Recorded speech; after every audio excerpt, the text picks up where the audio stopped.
प्रधानमंत्री नरेंद्र मोदी ने ऑक्सीजन और ऑक्सीजन संबंधी उपकरणों की आपूर्ति बढ़ाने के उपायों पर चर्चा के लिए हाई लेवल बैठक ली, जिसमें फैसला लिया गया कि ऑक्सीजन और ऑक्सीजन संबंधी उपकरणों पर से मूल सीमा शुल्क और स्वास्थ्य उपकर हटाया जाएगा। पीएम ने निर्देश दिए कि राजस्व विभाग सुनिश्चित करे कि ऑक्सीजन और इलाज से जुड़े उपकरणों का निर्बाध और त्वरित कस्टम क्लियरेंस हो। गुजरात के उप मुख्यमंत्री नितिन पटेल कोरोना पॉजिटिव हो गए हैं। उन्हें अहमदाबाद के यूएन मेहता अस्पताल में भर्ती करवाया गया। पटेल 2 दिनों से गृह मंत्री अमित शाह के साथ कई कार्यक्रमों में शामिल हो रहे थे। आज भी एक उद्घाटन समारोह में वो शाह के साथ मौजूद थे। दिल्ली के मुख्यमंत्री अरविंद केजरीवाल ने देश के सभी राज्यों के मुख्यमंत्रियों को चिट्ठी लिखी है, जिसमें उन्होंने ऑक्सीजन और ऑक्सीजन सिलेंडर के लिए सहयोग मांगा है। उन्होंने कहा कि दिल्ली में मेडिकल ऑक्सीजन का उत्पादन नहीं होता, ऐसे में आपसे जो भी सहयोग हो सकता है जरूर कीजिए। सीरम इंस्टीट्यूट की कोविशील्ड के बाद अब भारत बायोटेक की वैक्सीन के दाम भी तय कर दिए गए हैं। निजी अस्पतालों को कोवैक्सीन 1200 और राज्यों को 600 रुपए में मिलेगी, तो वहीं केंद्र सरकार को कोवैक्सीन 150 रुपए में मिलेगी। दिल्ली हाईकोर्ट ने कहा कि अगर कोई केंद्र सरकार, राज्य सरकार या फिर स्थानीय प्रशासन के किसी अधिकारी ने ऑक्सीजन सप्लाई में रुकावट डाली तो उसे फांसी पर चढ़ा देंगे। जस्टिस विपिन सांघी और रेखा पल्ली की बेंच ने महाराजा अग्रसेन हॉस्पिटल की अर्जी पर सुनवाई के दौरान अपनी नाराजगी जाहिर की। इसके साथ ही अस्पतालों ने ऑक्सीजन की कमी को लेकर अर्जी लगाई थी, आपको बता दें। जस्टिस एनवी रमन्ना ने देश के 48वें चीफ जस्टिस ऑफ इंडिया के रूप में अपना कार्यभार संभाल लिया है। राष्ट्रपति रामनाथ कोविंद ने आज उन्हें शपथ दिलवाई। जस्टिस रमन्ना ने सीजेआई एसएस बोबड़े की जगह ली है। बता दें कि जस्टिस बोबड़े 23 अप्रैल को रिटायर हो गए। बोबड़े ने ही जस्टिस रमन्ना के नाम का प्रस्तावित राष्ट्रपति को भेजा। बीएसएफ ने जम्मू कश्मीर में अंतर्राष्ट्रीय सीमा से सटे इलाकों में ड्रोन के जरिए हथियार और गोला बारूद गिराने की पाकिस्तान की कोशिश को नाकाम किया। सतर्क जवानों ने यहां अर्निया सेक्टर में भारतीय क्षेत्र में घुसने पर 2 ड्रोनों पर गोलीबारी कर उनका प्रयास विफल किया, बल्कि एक प्रवक्ता ने यह जानकारी दी।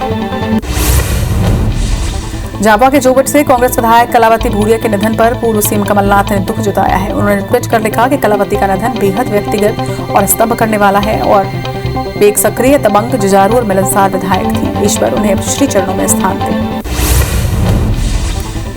सीएम शिवराज सिंह चौहान ने पूर्व सीएम कमलनाथ को फोन के जरिए प्रदेश में कोरोना संक्रमण की स्थिति से अवगत करवाया। चर्चा के दौरान सीएम ने कमलनाथ को बताया कि पूर्व मंत्री बृजेंद्र सिंह राठौर को एयर एम्बुलेंस से झांसी से भोपाल लाया जाएगा।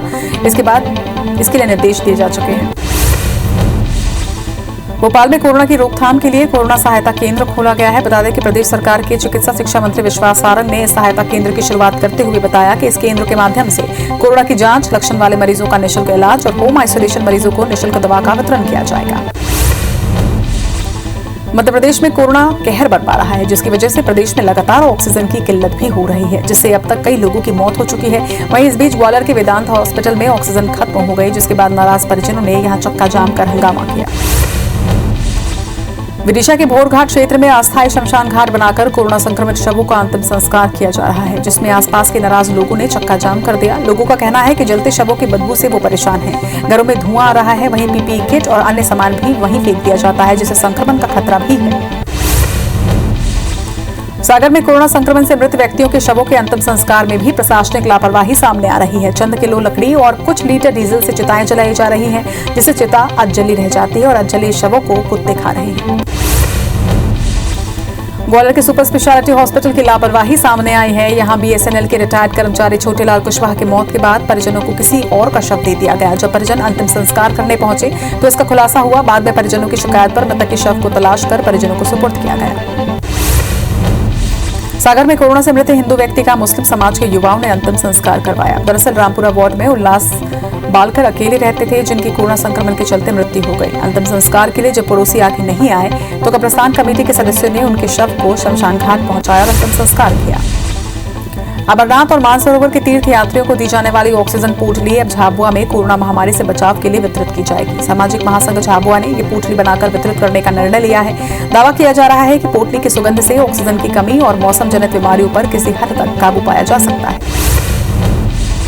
बालोद जिले के दल्ली राजहरा नगर में जल्द ही ऑक्सीजन युक्त 100 बिस्तरों वाला कोविड केयर सेंटर खुलने वाला है। इसकी तैयारियां पूरी हो चुकी हैं। वहीं 2-3 दिन में इस सेंटर का उद्घाटन भी कर दिया जाएगा।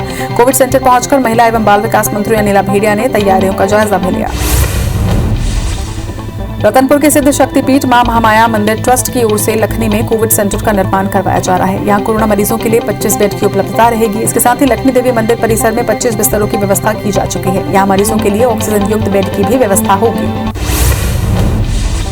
सूरजपुर जिले में लॉकडाउन को फिर 5 मई तक के लिए बढ़ा दिया गया है। हालांकि इस दौरान स्ट्रीट वेंडरों को सब्जी, फल और किराना सामान बेचने की छूट दी गई है। इसके लिए कलेक्टर रणबीर शर्मा ने आदेश जारी कर दिए हैं। बता दें कि बाकी जिलों की तरह ही सूरजपुर में भी कोरोना के मामले लगातार बढ़ रहे हैं।